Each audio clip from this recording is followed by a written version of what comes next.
When you're finished mapping out your yard with our online tool, if you haven't, be sure to check out our last video. It's time to use our package selector to build the quick and easy fencing kit. Step 1. Choose your package height.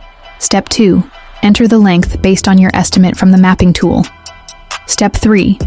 Add a gate and select the type you need. Step 4. Add a corner post if needed, though most customers skip this step. Step 5. Add the Spicy Pro feature. Step 6. Decide whether you'll DIY the installation or hire our professional installers. That's it. You'll have a customized fence package built for your yard in just minutes. Try it out today and see how easy it is to get started.